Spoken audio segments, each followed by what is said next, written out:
Ukraine has finally received their cluster munitions, but not without some controversy. You see, most of the world has signed an agreement to not use cluster munitions because of how dangerous they can be and how they have a 40% fail rate. Nonetheless, the United States, Russia, and Ukraine, they've never signed this agreement, so all is fair game, I guess.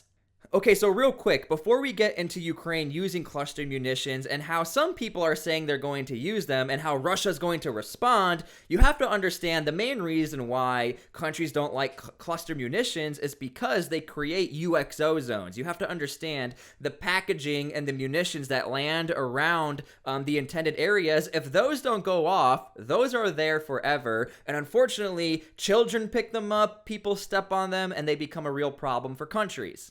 Thus, you have many countries around the world who have signed an agreement and a pact to not use cluster munitions. And I know it's crazy, like, this is warfare, this is combat, yet countries are still willing to make agreements and not use specific munitions. Now, as far as implementing cluster munitions, Ukraine has been very vocal and said we are only going to use them in specific situations and in situations where artillery can't get the job done. Now, what you need to understand is that artillery has been a massive part of this entire operation. In fact, a Russian general just recently came out and said, hey, we're getting beat because Russia's not giving us artillery and Ukrainian artillery is smashing us. So it only makes sense that Ukraine uses clusters in the fashion of artillery to get a wider spread and to be more effective on the battlefield. However, and I don't have facts for this, more so speculation, many people are saying that Ukraine is just going to disarm or disassemble the clusters and then make them individual for drone usage. Again, essentially, they're just going to take these individual pieces, attach them to the drones, and use them that way. Because again, as we know, drones are being used 24/7 in this conflict. However, I cannot find a single article stating this. Zelensky never said this. I never found this with any Ukrainian ambassador, anything, whatever. However, someone like Ryan Macbeth, you can go watch his video if you want. I know a lot of you know who he is. He sort of talked about how he thinks these are going to be disassembled and used individually. Other than that, I haven't seen anyone from Ukraine actually say this.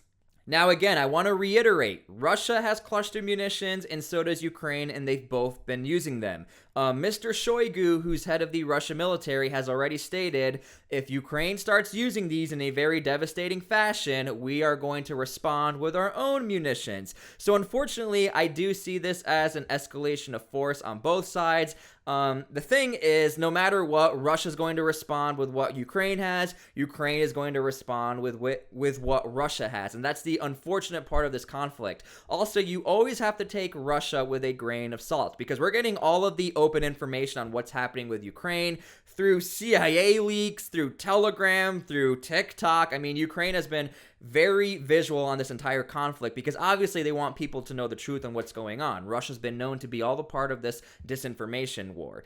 Nonetheless, Russia, we do know, has cluster munitions, and we do know they've used them before, so who's to say they're not going to use them again? So that's all the information I have on this whole cluster saga. We do know Ukraine wants to use them. We do know countries like Canada have been very vocal and said, we don't support this move. Nonetheless, Ukraine obviously loves this move because they are an effective munition when you're using them, especially against a trench line or a tree line. It's been shown to work, and Ukraine knows that.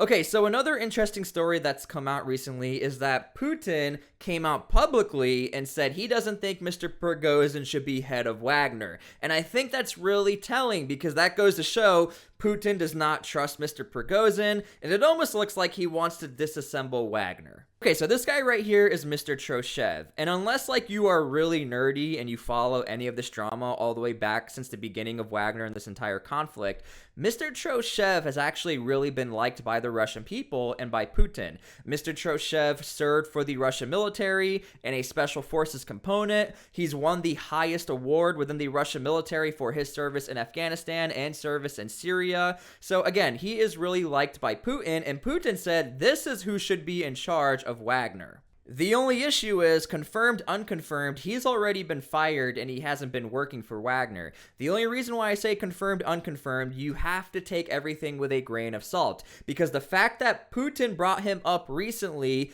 implies that he probably is still working for Wagner. However, there are a ton of other reports that say he's been fired at the beginning of the coup, which means either Prigozhin knew that he was a threat to his organization, or Putin was already trying to instigate him to be the head of Wagner. Other than that, that is all speculation. I'm just letting you know Putin came out publicly and said this man should be the head of Wagner. Now, as far as specific information on this man, again, there's been many documents and files that have come out talking about him, because if you're going to be second in charge of an organization who's trying to spread throughout Africa, who's trying to control Syria, you need to know who's second in command. Now, typically under a military structure, your second in command is known as the XO, the executive officer. So they are in charge of logistics. If the head of Wagner's not around, he's going to be around. But nonetheless, when you start to go through what this guy has done, he clearly knows exactly what he's doing, and I think he has way more of a track record and a way better resume than Mr. Prigozhin. Now, don't take this as me supporting Wagner or me saying this is a good guy. I'm just letting you know it makes sense as to why Putin would want this guy in charge of Wagner. Okay, so Troshev obviously is an older guy, and he was born in the Soviet era. The reason why that's important is because Putin tries to align himself with like-minded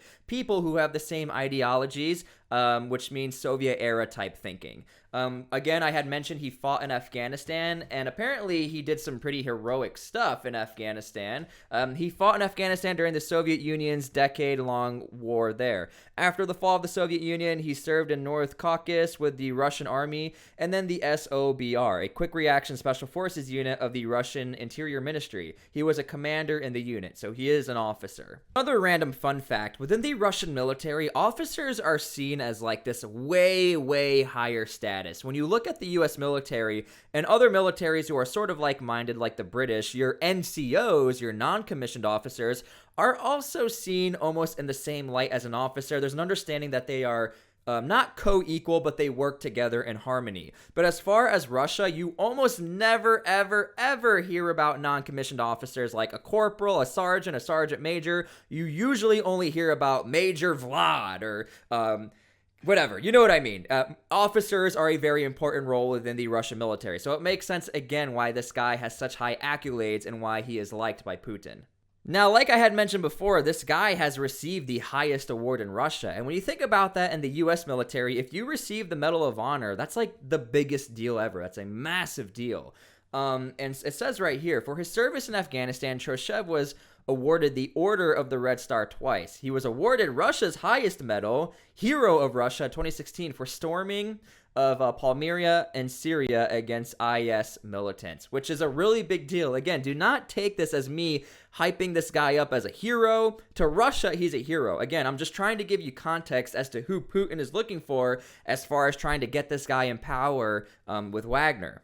Now, one thing Russia is notorious for is trying to discredit everyone. That's essentially how the Wagner coup started, and Putin trying to discredit Prigozhin, who's the head of Wagner. It only makes sense that Putin would come out publicly and say, you know what, I think this guy should be in charge of Wagner. So we're starting to see a change of events, and we're starting to see the cracks unveil. We're starting to see what's going on behind the Russian military, behind the Russian government. And honestly, I think everyone saw this coming. Throughout history, whenever you have these dictatorships or whenever you have the ability to have total control and not all the control, Putin eventually, I think, knows that everything is going to start falling apart. This is me completely speculating, but I truly believe history repeats itself.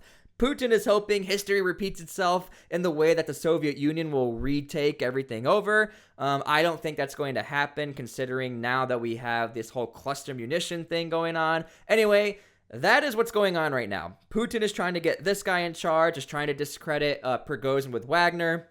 Ukraine has cluster munitions. And so I just hope all of this ends soon and we can get back to normal. Nonetheless, let me know what you guys think. Let me know in the comments your opinions down below on the cluster munitions. If you think everything that's going on with Putin is completely fake and you think he's just trying to discredit Wagner, let me know all of your opinions down below. It's nice to meet all of you. My name is T-SPLY, and we'll see you later.